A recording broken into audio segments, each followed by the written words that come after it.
Hello नमस्कार, स्वागत है आपका मैग्नेट ब्रेन्स हिंदी मीडियम के इस प्लेटफॉर्म पर जो आपको प्रोवाइड करता है 100% फ्री क्वालिटी एजुकेशन। आप चाहे तो हमारे इन वीडियो को देखने के लिए हमारी वेबसाइट magnetbrains.com पर जा सकते हैं, जहां पर आपको मिलने वाला है सारा का सारा वीडियो कंटेंट बिल्कुल फ्री ऑफ कॉस्ट। आपके लिए हमने किताबें भी बनाई हैं, मैग्नेट ब्रेन्स की विशेष किताबें हैं जिसे बुक्स और ई बुक्स के नाम से हमने लॉन्च कर दिया है। आपके कोर्स से रिलेटेड है, जिसे आप डिस्क्रिप्शन में दी हुई लिंक से आसानी से मंगवा सकते हैं। जैसा कि आप जानते हैं कि प्रीवियस क्लास में हम लोग यूपी बोर्ड पढ़ रहे हैं और यूपी बोर्ड क्लास 8 का सोशल साइंस यानी सामाजिक विज्ञान का अध्ययन हम लोग कर रहे हैं और सामाजिक विज्ञान के अंतर्गत नागरिक शास्त्र की पढ़ाई कर रहे हैं। नागरिक शास्त्र के अंतर्गत हम लोग बात कर रहे थे पहले ही चैप्टर की, और पहले चैप्टर का नाम है हमारा लोकतंत्र।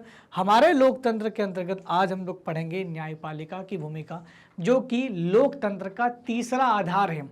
लोकतंत्र का तीसरा आधार न्यायपालिका होता है, क्योंकि लोकतंत्र में दूसरा आधार भी कहा जाता है। हम लोग ये भी बोलते हैं कि मौलिक कर्तव्य भी बहुत इंपॉर्टेंट चीज़ है, तो ये तीसरा आधार माना जाता है। इसकी चर्चा कर लेते हैं, साथ ही साथ में मौलिक अधिकार की भी यहाँ पर बात करूँगा, क्योंकि न्यायपालिका की भूमिका मौलिक अधिकार से जुड़ी हुई है। भारतीय लोकतंत्र में प्रत्येक भारतीय नागरिक को कुछ मूल अधिकार दिए गए हैं, जैसे नागरिक, राजनीतिक, सामाजिक, आर्थिक और सांस्कृतिक अधिकार। भारतीय लोकतंत्र में प्रत्येक भारतीय नागरिक को कुछ मूल अधिकार दिए गए। कैसे वाले मूल अधिकार हैं?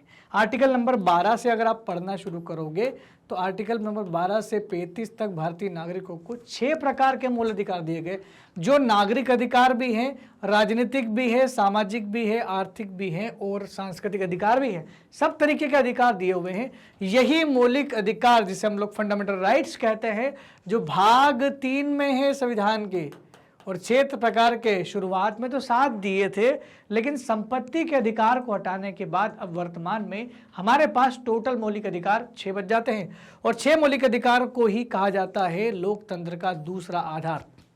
लोकतांत्रिक सरकार में सभी लोगों को विचार रखने, अपने विचार को अभिव्यक्त करने के लिए, जताने के लिए संगठन बनाने का अधिकार है, सम्मेलन करने का अधिकार है, कहीं भी आने जाने का, घूमने फिरने का अधिकार है, कोई भी व्यवसाय करने का अधिकार है। अगर आप इस कॉलम को नहीं समझ पा रहे हैं तो आर्टिकल नंबर 19 पढ़ लीजिए। पूरा आर्टिकल 19 बोलता है व्यक्तिगत स्वतंत्रता की आज़ादी, जहाँ पर 6 प्रकार के अलग से ही यहाँ पर दिए गए हैं। प्रत्येक व्यक्ति को बोलने की आज़ादी है, प्रत्येक व्यक्ति को शांतिपूर्ण सभा करने की आज़ादी है, सम्मेलन करने की आज़ादी है, संघ बनाने की आज़ादी है, घूमने फिरने की, निवास करने की, व्यवसाय करने की आज़ादी है। ये सारी आज़ादी प्रत्येक व्यक्ति को इस देश में दी गई है। संविधान में भारतीय नागरिकों को अपने विचार व्यक्त करने की स्वतंत्रता का अधिकार दिया गया है।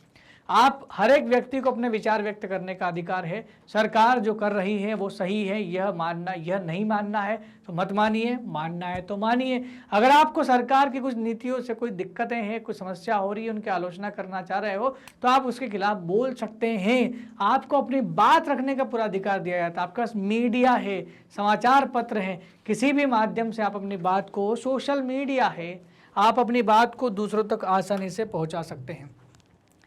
यदि सरकार जनता की बात नहीं सुनती तो जनता उसका विरोध सभाओं के माध्यम से, प्रदर्शनों के माध्यम से, जुलूस के द्वारा या आंदोलन के द्वारा कर सकती हैं, किंतु ये आंदोलन पूर्णतः शांतिपूर्ण होना चाहिए।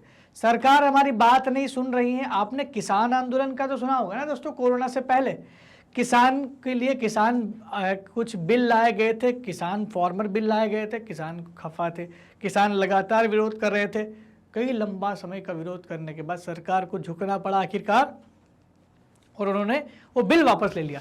तो कई बार सरकार से हम लोग खफा होते हैं तो हम लोग मिलजुल करके विरोध प्रदर्शन कर सकते हैं। यदि कोई हमारे मौलिक अधिकार का उल्लंघन करे तो हम क्या करेंगे, ये भी तो एक प्रश्न है।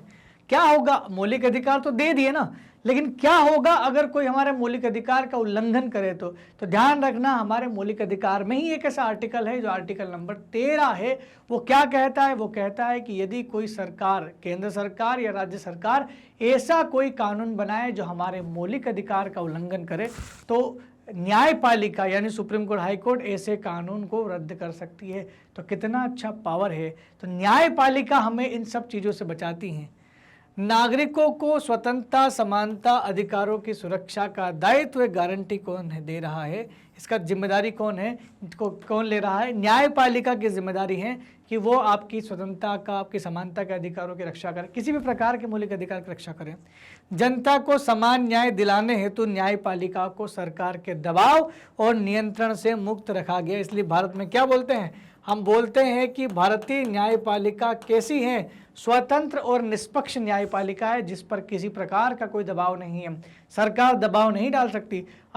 उसके अलावा ये सरकार पर दबाव डाल सकती है, भले न्यायपालिका सरकार के ऊपर हावी हो सकती है एक बार, लेकिन सरकार कभी न्यायपालिका के ऊपर हावी नहीं हो सकती, क्योंकि न्यायपालिका के सदस्यों की नियुक्ति सरकार नहीं करती। एक व्यवस्था है देश में जिसे कॉलेजियम के नाम से जानते हैं, और इसी कॉलेजियम व्यवस्था की सिफारिश के आधार पर राष्ट्रपति करते हैं। तो राष्ट्रपति जिनकी नियुक्ति करता है वो सरकार से क्यों डरेंगे? और वैसे भी इनकी अपॉइंटमेंट को हटाने की प्रक्रिया भी बहुत खतरनाक है, ऐसे ही नहीं हटा सकते पोस्ट से। हटाने के लिए भी संसद भवन में आपको 2/3 विशेष बहुमत से बिल पारित करके हटाना पड़ेगा। इसका मतलब साफ है कि जनता को समान न्याय दिलाने के लिए न्यायपालिका को सरकार के दबाव और नियंत्रण से मुक्त रखा गया है। इंडिपेंडेंट जुडिशियरी, भारत की न्यायपालिका कैसी है, स्वतंत्र न्यायपालिका है। तो सदन न्यायपालिका लोकतंत्र का तीसरा महत्वपूर्ण आधार है। थर्ड पिलर ऑफ डेमोक्रेसी जो कहलाती है वो कौन है, वो आपका अपना न्यायपालिका है। तो न्यायपालिका को बिल्कुल पढ़िएगा, ये काम की चीज़ है। और 2005 से तो हम खुद ही बहुत कुछ कर सकते हैं, क्योंकि 2005 में सरकार ने हम लोगों के लिए, ताकि हम जान सके कि देश में क्या हो रहा है, सरकार पर अंकुश लगाने के लिए, सरकार से कुछ जानकारी मांगने के लिए सरकार ने 2005 में राइट टू इंफॉर्मेशन यानी सूचना का अधिकार अधिनियम पारित किया था, जिसके तहत कोई भी व्यक्ति केंद्र सरकार, राज्य सरकार या स्थानीय सरकार मतलब पंचायत या नगर पालिका, इन सभी से हम चाहे तो कभी भी किसी भी प्रोजेक्ट की, योजना की जानकारी मांग सकते हैं। और ऐसा हो नहीं सकता कि जानकारी देंगे नहीं।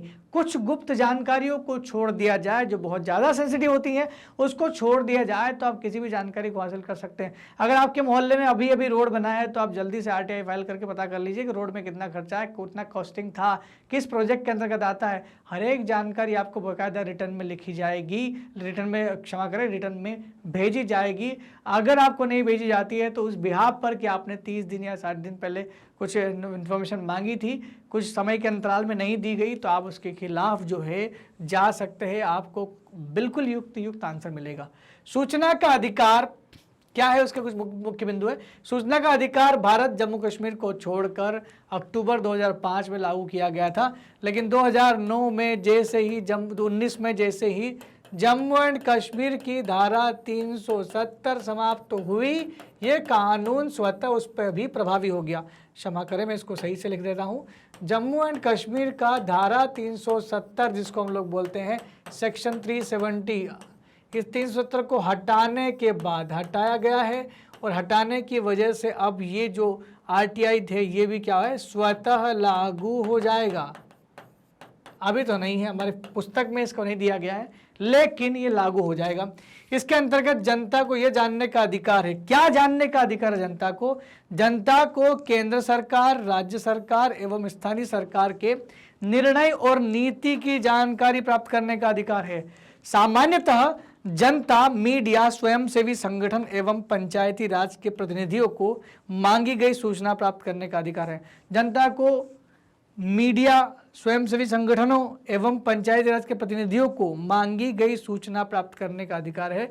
तो कहीं ना कहीं जनता के पास इतनी पावर है, किसी से भी सूचना मांग सकते हैं जो सरकार के लिए काम कर रहा हो। तो इस प्रकार हमने समझा न्यायपालिका की भूमिका को। उसमें एक हमने विशेष चीज़ पढ़ी, RTI, राइट टू इन्फॉर्मेशन। तो दोस्तों, क्या आपको RTI के बारे में जानकारी थी? अगर थी तो आप कमेंट सेक्शन में लिख के बता सकते हैं। बाकी मैग्नेट बेंस बहुत अच्छा प्लेटफॉर्म है जहां पर आप पढ़ सकते हैं, अपनी पढ़ाई को जारी रख सकते हैं। क्लास 7 से लेकर क्लास 8 तक पूरी पढ़ाई मुफ्त है, और ये इंडिया का सबसे बेहतरीन प्लेटफॉर्म है जो आपको प्रोवाइड करता है बहुत सारे कोर्सेज। CBSE इंग्लिश मीडियम, जहां हम लोग किंडरगार्टन से लेकर के क्लास 12 तक की सारी पढ़ाई मुफ्त करवाते हैं। NTSC, olympiad, CUET, spoken English. CBSE Hindi medium में हम लोग क्लास 7 से क्लास 12 पढ़ाते हैं पूरा। UP board, Bihar board, banking, JAIIB, CAIIB, सारी परीक्षाओं की तैयारी मैग्नेट बेंस के लोते प्लेटफॉर्म के द्वारा बिल्कुल फ्री ऑफ कॉस्ट कर सकते हैं।